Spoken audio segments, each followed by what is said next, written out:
ইমাম নবী রহমতুল্লাহ আলাইহির জীবনের তিনটা বিশেষ দিকের কথা আমরা আলাপ করছিলাম। এর মধ্যে একটা হচ্ছে জ্ঞানের প্রতি তার যে ভালোবাসা এবং জ্ঞান অন্বেষণে তিনি যে নিবেদিত প্রাণ ছিলেন। সেকেন্ড যে জিনিসটা আমরা আলোচনা করেছি সেটা হচ্ছে তার জীবনের সিম্পলিসিটি, দুনিয়ার প্রতি আকর্ষণ না থাকা এবং দুনিয়া থেকে বিচ্ছিন্ন হয়ে থাকা, সে ব্যাপারটাও আমরা আলোচনা করেছি।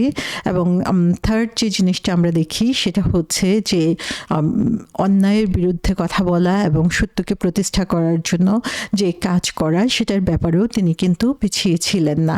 যদিও আমরা তিনি দেখেছি যে দুনিয়ার প্রতি তার কোনো আকর্ষণ ছিল না এবং জ্ঞানের প্রতি তিনি নিবেদিত প্রাণ ছিলেন, কিন্তু তার মানে এই না যে দুনিয়া থেকে তিনি তার চোখ বন্ধ করে রেখেছিলেন, বরং যেখানেই অন্যায় হয়েছে সেখানেই তার ভয়েস শোনা গিয়েছে। এবং আমরা দেখি যে তিনি যখন দামাস্কাসে ছিলেন তখন সেই সময়ের যেই শাসক ছিলেন তার নাম ছিল আল সুলতান আল দাহির, এবং তিনি একজন হিরো ছিলেন, যোদ্ধা ছিলেন, এবং সেখানে তিনি মঙ্গলদের এগেনস্টে যুদ্ধ করেছেন এবং সেখানে বিরাট বিজয় অর্জন করেছিলেন, যে কারণে তার হচ্ছে অনেক পপুলারিটি ছিল, তিনি অনেক জনপ্রিয় ছিলেন দাহির। কিন্তু তার এই জনপ্রিয়তা কিন্তু ইমাম নববীকে পিছনে হটতে দেয় নাই, যে তিনি যেটা সত্য সেটার পক্ষে বলার জন্য অথবা যেটা মিথ্যা সেটার এগেনস্টে দাঁড়ানোর জন্য। একাধিক ঘটনা এমন ঘটেছে যে নববী রহমতুল্লাহ আলাইহি জাস্টিসের জন্য, ন্যায় বিচারের জন্য সে শাসকের মুখোমুখি হয়েছেন, তিনি চিঠি পাঠিয়েছেন এবং সেখানে দেখা গিয়েছে তিনি জনগণের পক্ষে সে শাসকের বিরুদ্ধে লিখেছেন যে তাদেরকে ট্যাক্স কমানোর জন্য, জনগণের উপরে যে ট্যাক্স নির্ধারণ করা হয়েছিল সেটা অন্যায় ছিল এবং সেই ট্যাক্সের ব্যাপারে তিনি ট্যাক্স কমানোর জন্য তিনি সেই শাসককে লিখেছিলেন। এবং নববী রহমতুল্লাহ আলাইহির উদ্দেশ্যই ছিল যে ভুলটাকে সংশোধন করা, যেটা হচ্ছে একজন শাসক হিসাবে করা উচিত না। এবং এটা আমরা দেখি যে তিনি কোনোভাবেই শাসকের সামনে, যদিও তিনি অনেক জনপ্রিয় শাসক ছিলেন, কিন্তু তার খুশির জন্য বা তার সামনে মাথা নত করতে তিনি রাজি হন নাই, বরং যখন যেই উপদেশ দেওয়া দরকার ছিল সেই উপদেশ তিনি দিয়েছিলেন। এবং ইমাম নববী রহমতুল্লাহ আলাইহি এটার ব্যাপারে এত পারসিস্টেন্ট ছিলেন যে শেষ পর্যন্ত সেই শাসক তাকে নির্দেশ দিল দামাস্কাস থেকে চলে যাওয়ার জন্য। এবং ইমাম নববী রহমতুল্লাহ আলাইহি এটাকে মেনে নিলেন, যাতে পরবর্তীতে আরও বেশি ক্যাওস সৃষ্টি না হয় বা বিশৃঙ্খলা সৃষ্টি না হয়। এবং তখন তিনি তার গ্রাম নাওয়াতে ফিরে গেলেন। এবং আমরা দেখি যে পরবর্তীতে যখন সেই শাসকের মৃত্যু ঘটে, সুলতান আল দাহির, তার মৃত্যুর পরে অনেক স্কলাররাই তাকে আবার রিকোয়েস্ট করেন ফিরে আসার জন্য, কিন্তু ইমাম নববী রহমতুল্লাহ আলাইহি ফিরে আসেন নাই। সো আমরা দেখি যে জ্ঞানের প্রতি ভালোবাসা তাকে অন্যায়দের বিরুদ্ধে দাঁড়ানোতে কিন্তু কখনোই তাকে বিমুখ করেন নাই, বরং তিনি তার যে দায়িত্ব সে দায়িত্ব তিনি পালন করে গিয়েছেন। ইমাম নববী রহমতুল্লাহ আলাইহি খুব ছোট্ট একটা জীবন পেয়েছেন, কিন্তু সেই জীবনটাই আমরা দেখি যে এত বেশি পরিপূর্ণ যে আজকে পর্যন্ত প্রতিটি মুসলমান, প্রতিটি মানুষ এটা থেকে উপকৃত হচ্ছে।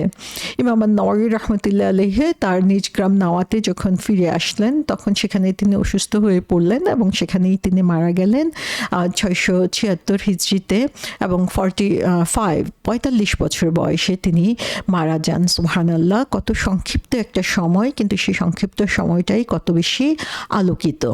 ইমাম নববী রহমতুল্লাহ আলাইহিকে কবর দেওয়া হয়েছে তার নিজ গ্রামেই, এবং তিনি সবসময় ইচ্ছে করেছেন তারকে যাতে সুন্নাহ অনুযায়ী কবর দেওয়া হয় এবং তার কবরস্থানকে যাতে সুন্নাহ অনুযায়ী রাখা হয়, যে সেটা খুব বেশি প্রমিনেন্ট হবে না, লেভেল করে দেওয়া হবে, সমান করে দেওয়া হবে।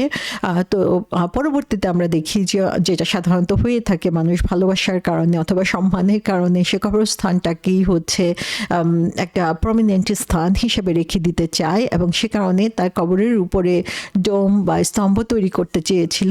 2 বার পরপর চেষ্টা করা হয়েছে এবং 2 বারই হচ্ছে সেটা ভেঙে পড়েছে কবরের উপরে, এবং পরবর্তীতে সেটাকে খালি রেখে দেওয়া হয়েছে। এবং আমরা দেখি যে পরবর্তীতে ইমাম নববী রহমতুল্লাহ আলাইহির কবরের উপরে একটা বিশাল গাছ আসলে বেড়ে ওঠে এবং সেই গাছটা এত বিশাল যে তার যেই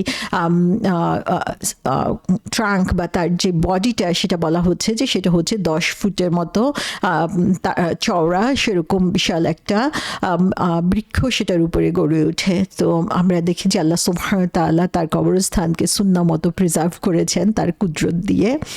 ইমাম আন-নববী রাহমাতুল্লাহ আলাইহির কাজ সম্পর্কে আমরা যদি দেখি তাহলে দেখব যে সংক্ষিপ্ত একটা জীবনে তিনি বিশাল অনেক কাজ করে গিয়েছেন এবং শুধু একটা ক্ষেত্রে না, ডিফারেন্ট ডিসিপ্লিনের উপর, ইসলামিক স্টাডিজের ডিফারেন্ট এরিয়াতে তার কাজ আমরা দেখতে পাই যে, এবং সেই প্রত্যেকটা কাজই হচ্ছে হিউজ।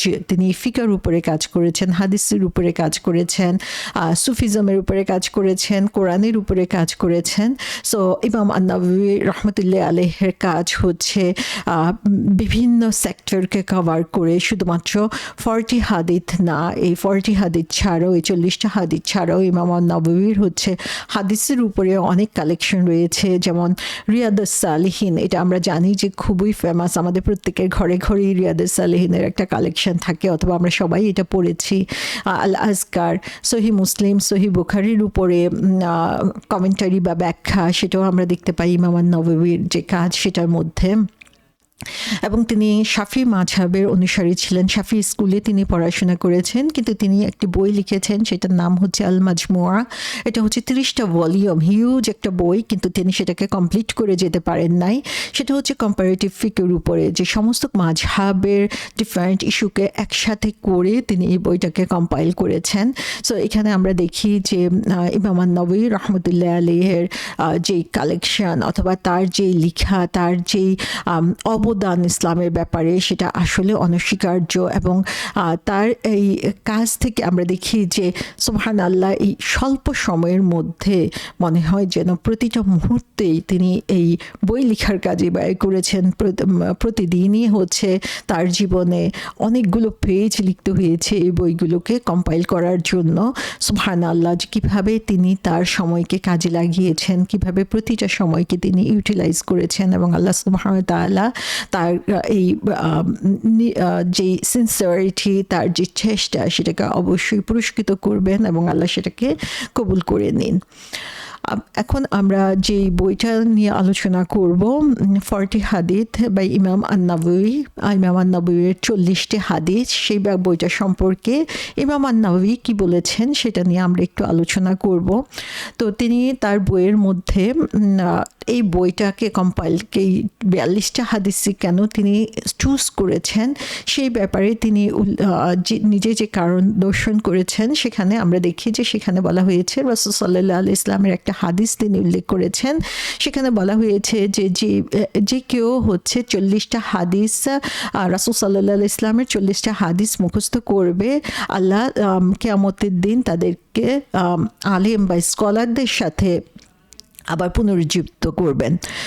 যদিও এই হাদিসটা তিনি নিজেও উল্লেখ করেছেন যে এটা একটা উইক হাদিস, তবে এখানে আমাদেরকে একটু বুঝতে হবে, সেটা হচ্ছে যে উইক হাদিস বলতে আসলে কি বোঝানো হয়েছে। সেখানে আমরা দেখি যে হাদিসের ডিফারেন্ট ক্যাটাগরিজ রয়েছে, যেমন সাহি, হাসান, দাইফ। তো সহি মানে হচ্ছে যেটা অথেন্টিক, যেটার ব্যাপারে কোনো সন্দেহ নেই।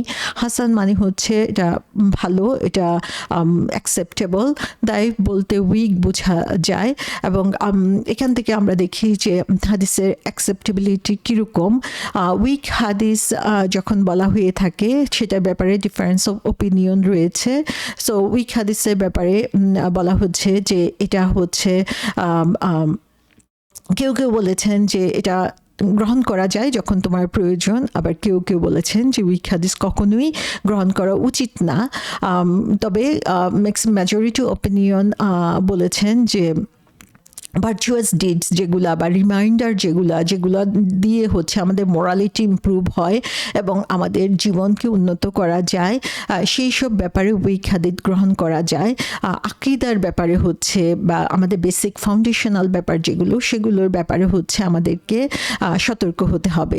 সো উইক হাদিস যখন বলা হয়, তখন আমাদেরকে যে জিনিসগুলোকে খেয়াল করতে হবে সেটা হচ্ছে যে আমরা যদি কোনো কিছুর গুরুত্ব বোঝানোর জন্য আমাদের আমল বৃদ্ধি করার জন্য বা কোনো কিছু আমাদের রিমাইন্ডার হিসেবে কাজ করানোর জন্য যে হাদিসগুলোকে এসেছে সেগুলো উইক হলেও সেগুলোকে আমরা গ্রহণ করতে পারবো।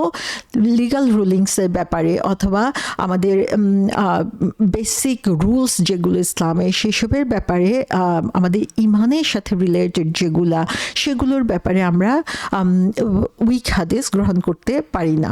তো এই ব্যাপারে ইমাম নববী রহমতুল্লাহ আলাইহি ক্লিয়ারলি বলেছেন যে এই যে 40 হাদিসের কথা বলা হয়েছে, সেই 40 হাদিস মুখস্থ করার কথা বলা হয়েছে, এটা যেমন একটা কারণ তার এই 40 হাদিস কম্পাইল করার জন্য, এছাড়াও আরও অনেক কারণ রয়েছে যেখান থেকে আমরা দেখি যে রাসূল সাল্লাল্লাহু আলাইহি ওয়াসাল্লাম তার বিভিন্ন কথা এবং বর্ণনায় আমাদেরকে শিখিয়ে দিয়ে গিয়েছেন যে আমাদেরকে জ্ঞান অর্জন করতে হবে এবং সেই জ্ঞানকে অন্যদের কাছে বিতরণ করতে হবে। এই সমস্ত কিছুই তাকে উৎসাহিত করেছে এই বইটাকে কম্পাইল করার জন্য। সো এখান থেকে আমরা দেখি নববী রহমতুল্লাহ আলাইহি যে বইটা লিখেছেন সেই 40 হাদিস, সেটার একটা ব্যাকগ্রাউন্ড রয়েছে। সেখানে আমরা দেখি যে ইবনে সালাহ রহমতুল্লাহ আলাইহি যিনি হচ্ছেন এই ধরনের বই কম্পাইল করার ব্যাপারে তিনি হচ্ছেন ফার্স্ট স্কলার, যিনি হচ্ছেন একটা বই লিখেছেন। সেই বইটার নাম হচ্ছে, এটা হচ্ছে হাদিস সায়েন্সের উপরে, যেটার নাম হচ্ছে আল মুকাদিমা, যেটা অর্থ হচ্ছে ইন্ট্রোডাকশন বা ভূমিকা। এবং পরবর্তীতে যে বইগুলো লেখা হয়েছে হাদিস গ্রন্থের উপরে, হাদিস সায়েন্সের উপরে, সেই বইগুলো এটার উপরে বেস করেই লেখা হয়েছে। তিনি প্রথম দিকে ইবনে সালাহ রহমতুল্লাহ আলাইহি তিনি প্রথম দিকে বিভিন্ন সিটিংস অথবা গ্যাদারিংসের মধ্যে বসে হাদিসগুলোকে বর্ণনা করতেন এবং সেখান থেকেই এই কম্প্রিহেন্সিভ হাদিসের আইডিয়াটা চলে আসে এবং এভাবে তিনি 26টা হাদিস ব্যাখ্যা করেছেন। এবং তারপরে ইমাম নববী রহমতুল্লাহ আলাইহি এই সেখান থেকে তার কাজ শুরু করেন। সো তিনি এই 26টা হাদিসের সাথে অ্যাড করেছেন পরবর্তী হাদিসগুলো এবং টোটাল এখানে আমরা দেখি 42টা হাদিস এখানে রয়েছে এবং যেটাকে ফেমাসলি বলা হয়ে থাকে, যেটা খুব ফেমাস যে নামে পরিচিত, সেটা হচ্ছে আরবাঈন আল নববী, যে নববী রহমতুল্লাহ আলাইহির 40টা হাদিস। তো এখান থেকে 40টা হাদিসের যাত্রা শুরু হয়েছে এবং এখানে ইমাম নববী রহমতুল্লাহ আলাইহি বলেছেন যে যে হাদিসগুলো তিনি এখানে সিলেক্ট করেছেন বা চুজ করেছেন সেগুলো হচ্ছে এমন হাদিস যেগুলো হচ্ছে আমাদের ধর্মের বিভিন্ন দিক কে কভার করে, বিভিন্ন দিককে একসাথে সমন্বয় সাধন করে, সেই হাদিসগুলোকে তিনি এখানে নিয়ে এসেছেন। যদিও সাবজেক্ট ওয়াইজ 40টা হাদিস এরকম বইও রয়েছে, কিন্তু তার উদ্দেশ্য হচ্ছে যে কম্প্রিহেন্সিভ আইডিয়া দেওয়া, ইসলামকে সঠিকভাবে জানার জন্য যেই বেসিক জিনিসগুলো জানতে হবে সেই ব্যাপারে তিনি জোর দিয়েছেন। সেকেন্ড যে জিনিসটা তিনি উল্লেখ করেছেন সেটা হচ্ছে যে এই হাদিসগুলো হচ্ছে ছোট ছোট হাদিস যেগুলো হচ্ছে খুব সহজে মেমোরাইজ করা যাবে। সো সবাইকে এই ব্যাপারে উৎসাহ দেওয়া হয়ে থাকে যে 40টা হাদিস আমরা যাতে সবাই মুখস্থ করার জন্য চেষ্টা করি। এবং ইমাম হাসান আল বান্না রহমতুল্লাহ আলাইহি বলেছেন যে যারা হচ্ছে দাওয়ার কাজে নিয়োজিত তাদের হচ্ছে কোরআন মুখস্থ করার সাথে সাথে এই ইমাম নববী রহমতুল্লাহ আলাইহির 40টা হাদিসও তাদের মুখস্থ করা উচিত, কারণ এগুলো হচ্ছে কম্প্রিহেন্সিভ এবং আমাদের জীবনের ডিফারেন্ট সিচুয়েশনের সাথে এগুলো হচ্ছে অ্যাপ্লিকেবল। এবং থার্ড যে কারণটা তিনি বলেছেন এই হাদিসগুলোর ব্যাপারে, যে এই প্রত্যেকটা হাদিসই হচ্ছে অ্যাকসেপ্টেবল, যে এগুলোর ব্যাপারে কোনো ধরনের সন্দেহ নাই এবং এগুলো যে সোর্স বা যেভাবে কালেকশন করা হয়েছে সে ব্যাপারেও কোনো সন্দেহ নাই। এবং সেই কম্প্রিহেন্সিভ শর্ট এবং অ্যাকসেপ্টেবল হাদিসগুলোকেই তিনি এই হাদিস গ্রন্থের মধ্যে কম্পাইল করেছেন।